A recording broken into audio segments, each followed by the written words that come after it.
No crepúsculo da história, entre as sombras de civilizações perdidas, escondem-se segredos surpreendentes, práticas inimagináveis e verdades chocantes.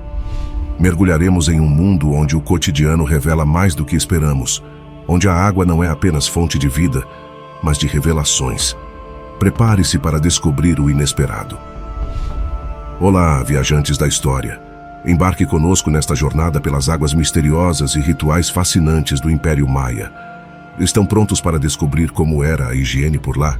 Será que eles faziam o número 2 em uma folha? Antes, já deixe seu super like e, sem mais demora, vamos ao vídeo.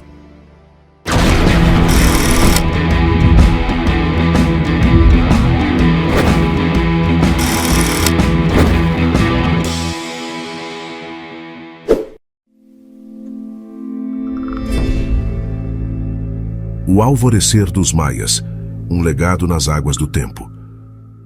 No alvorecer de uma era remota, antes mesmo do primeiro milênio antes de Cristo, surgia uma das civilizações mais fascinantes da história humana, os Maias. Aninhados nas densas florestas da América Central, eles teceram um tapeçário cultural repleto de mistérios e maravilhas. Este povo, conhecido por sua avançada compreensão astronômica, matemática e uma escrita complexa, também tinha uma relação profunda e sagrada com a água. Para os Maias, os rios, lagos e até mesmo as reservas subterrâneas de água não eram apenas fontes de vida, mas também portais para o mundo espiritual. Eles percebiam a água como um elemento vital, que purificava o corpo e a alma, ligando o mundano ao divino. Banhos e saunas sagradas, o ritual da purificação. A prática do banho para os Maias transcendia a mera limpeza física. Era uma cerimônia carregada de significado espiritual e cultural.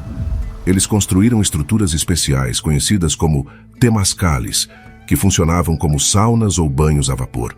Essas construções eram mais do que meros locais de higiene. Eram espaços sagrados onde a purificação do corpo se entrelaçava com a limpeza da alma. Nesses temazcales, os Maias realizavam rituais que envolviam cantos, orações e meditação, elevando a prática do banho a um ato de renovação espiritual. Isso contrastava fortemente com as práticas de higiene europeias da mesma época, onde os banhos eram frequentemente vistos como desnecessários ou até perigosos para a saúde. Nas cidades maias, como Palenque, encontramos exemplos surpreendentes de avanços em engenharia hídrica e saneamento. Estes sistemas de esgoto e drenagem não eram apenas funcionalidades práticas. Eles refletiam uma compreensão sofisticada do ambiente e da necessidade de manter um equilíbrio saudável entre a natureza e a vida urbana. Através de aquedutos, reservatórios e canais de drenagem, os Maias conseguiam controlar e distribuir a água de maneira eficaz, prevenindo inundações e mantendo a higiene nas áreas urbanas. Esta habilidade não era apenas um feito de engenharia, mas também uma expressão de respeito e reverência pela água como fonte de vida e purificação.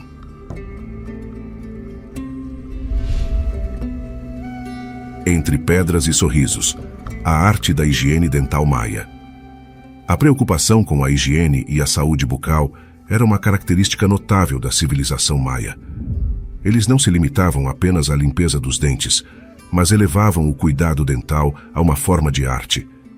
Intrigantemente, os maias praticavam a incrustação de dentes, embutindo pedras preciosas como jade em seus dentes, uma técnica que requeria habilidade e conhecimento avançados. Esta prática, além de ser esteticamente impressionante, sugere um nível de sofisticação em procedimentos dentários que era incomum naquela época. Diferentemente das práticas europeias, ou mesmo de outras culturas mesoamericanas, como os astecas, que tinham diferentes abordagens para o cuidado dental, os maias destacavam-se pela combinação de estética e higiene. Vestimentas e elegância, o reflexo de uma sociedade limpa. No Império Maia, a roupa era mais do que uma mera cobertura ou adorno. Ela era um reflexo da pureza e do status social. A escolha das vestimentas, frequentemente feitas de tecidos finos e adornadas com elementos naturais e artesanais, destacava a importância da limpeza e da aparência pessoal. A elite maia, em particular, vestia-se com tecidos finos e adornos elaborados, refletindo não apenas o status, mas também um compromisso com a limpeza pessoal. A atenção dada às vestimentas contrastava fortemente com as práticas de vestuário da Europa medieval, onde a preocupação com a higiene era frequentemente negligenciada. A dieta dos maias era outro pilar fundamental de sua saúde e higiene, baseada principalmente em vegetais, milho, feijões, abóbora e frutas. A alimentação maia era rica em nutrientes e baixa em gorduras. Esta dieta, balanceada e nutritiva, não apenas sustentava um estilo de vida fisicamente ativo, mas também ajudava a manter um bom estado de saúde geral, incluindo a higiene bucal e a limpeza corporal. Em comparação, a dieta europeia da época, frequentemente rica em carnes e pobre em vegetais frescos, contribuía para problemas de saúde que eram exacerbados pela falta de higiene. A abordagem maia à alimentação, portanto, era não apenas uma questão de sustento, mas uma parte integrante de sua compreensão holística de saúde e higiene.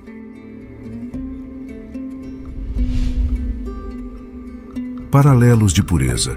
Comparação com os astecas. Os astecas, contemporâneos dos maias e situados mais ao norte, no que é hoje o México, também desenvolveram práticas de higiene notáveis, embora distintas das dos maias. Enquanto os maias enfatizavam rituais espirituais de limpeza, os astecas se concentravam mais em aspectos práticos e comunitários. Eles construíram banhos públicos extensos e desenvolveram sistemas de água corrente em Tenochtitlan, sua capital. Essas instalações não eram apenas para a elite, mas acessíveis a todos, refletindo a importância da higiene na sociedade asteca. Além disso, os astecas mantinham rigorosas práticas de limpeza urbana, com trabalhadores dedicados à manutenção das ruas e canais.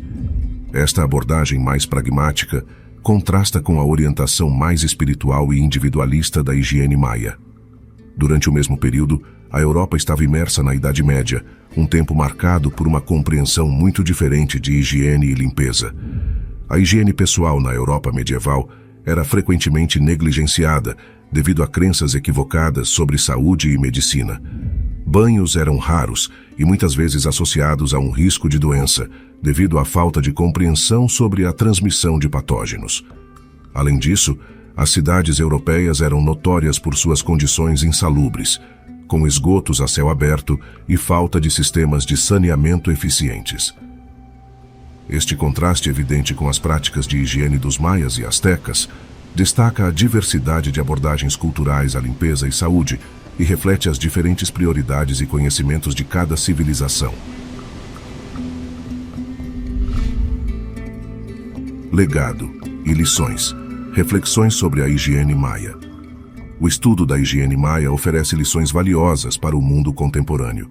A integração de práticas de higiene no tecido social e espiritual da vida maia é um testemunho de sua visão holística da saúde. Eles compreendiam que a limpeza do corpo estava intrinsecamente ligada ao bem-estar do espírito e à harmonia com o meio ambiente. Esta perspectiva contrasta fortemente com abordagens modernas, muitas vezes fragmentadas, à saúde e higiene. Além disso, a engenhosidade e sustentabilidade de suas práticas de saneamento e gestão de água oferecem insights importantes sobre como as sociedades podem viver em equilíbrio com seus ambientes naturais. Ao olhar para o passado, podemos aprender com os maias a importância de integrar o respeito pela natureza e pelo espiritual em nossas práticas cotidianas de higiene e saúde. O fim de uma era. O declínio do Império Maia.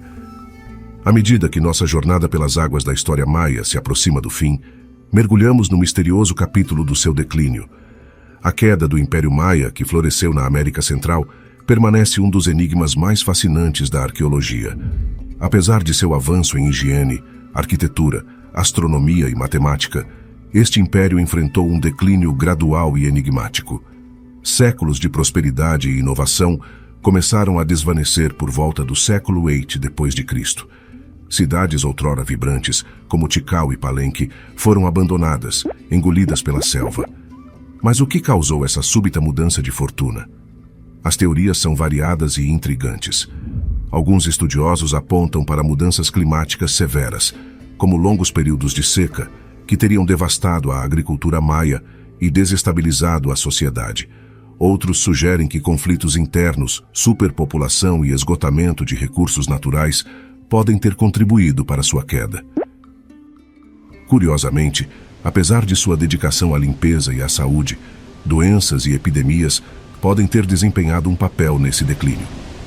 A interação com povos vizinhos e os desafios de manter uma população crescente em um ambiente tropical poderiam ter levado ao surgimento de doenças para as quais os maias não estavam preparados.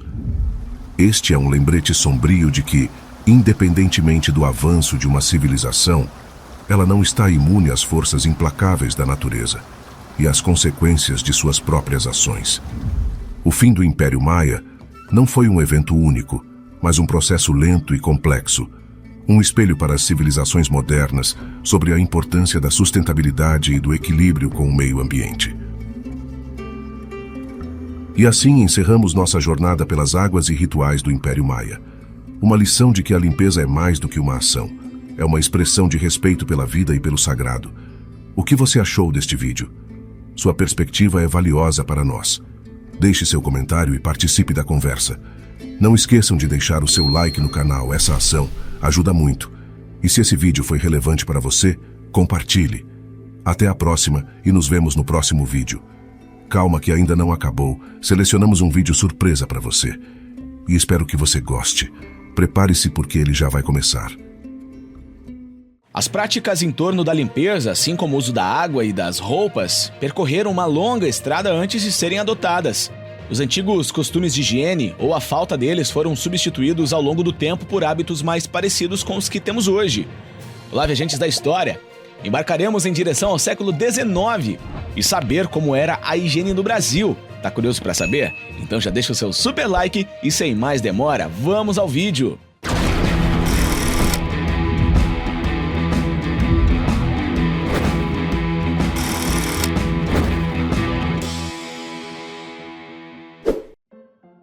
Lavado significa limpo com água ou outro licor. A palavra higiene, por exemplo, não constava nos dicionários do século XIX, momento em que muitos viajantes estrangeiros passaram por aqui. Nem por isso o tema passou despercebido. Casas? Essas eram muito sujas. Segundo a historiadora inglesa Maria Graham, ainda piores eram as cozinhas, fossem de pobres ou de ricos. Um compartimento imundo, com o chão lamacento, desnivelado, cheio de poças d'água, onde, em lugares diversos, armam fogões, formados por 3 pedras redondas, onde pousam as panelas de barro em que coziam as carnes. Horrorizou-se John Murray, mineralogista britânico. Raramente o interior das habitações era limpo. Quando muito, era varrido com uma vassoura de bambu. Água no chão? Nunca. As paredes, apenas pintadas com cal, tornavam-se amarelas. Ao fim de tornar os quartos toleráveis e expulsar o mau cheiro, costumava-se queimar plantas que tinham um cheiro bom. Tais odores também mantinham afastados os inimigos invisíveis, mosquitos, baratas e outras imundícies. No Colégio Jesuíta do Maranhão, os padres preferiram espalhar vasos com cheiros, ou seja, com ervas aromáticas, com o mesmo objetivo. Os penicos estavam em toda parte, e seu conteúdo, sempre fresco, era jogado nas ruas e praias. Acostumado aos gabinetes ingleses, o comerciante inglês John Lucock reclamou que, entre as piores inconveniências domésticas, havia um recipiente destinado a receber todas as sujeiras e dejetos da mesma casa. Dependendo da disponibilidade de escravos, era esvaziado diariamente, mas em alguns casos somente uma vez por semana, o que causava um grande mau cheiro, quase que insuportável. Naquela época, as pessoas não se davam conta da falta de higiene total. Tinham-se por hábito esvaziar os penicos pela janela dos sobrados, gritando "Água vai!", justamente para que as pessoas que estivessem embaixo se protegessem. Mas o que mais impressionava eram as maneiras à mesa. Não havia qualquer preocupação com o uso de talheres. Era hábito durante as refeições, os homens, ao chegar da cidade, tirarem toda a vestimenta para que a refeição não se tornasse muito incomodada e acalorada. Ficavam só de calção e uma camisa meio aberta no peito e os pés descalços. Outro viajante inglês também relatou que os maus modos à mesa eram visíveis. Comem muito, com uma grande vontade. A altura da mesa faz com que o prato fique no nível do queixo. Cada um espalha seus cotovelos, colocando o pulso na beirada do prato, fazendo com que, por meio de um movimento hábil, toda a comida seja despejada na boca. Por outros motivos além desse, não há grande limpeza nem boas maneiras durante a refeição. Os dedos são usados tanto quanto o próprio garfo.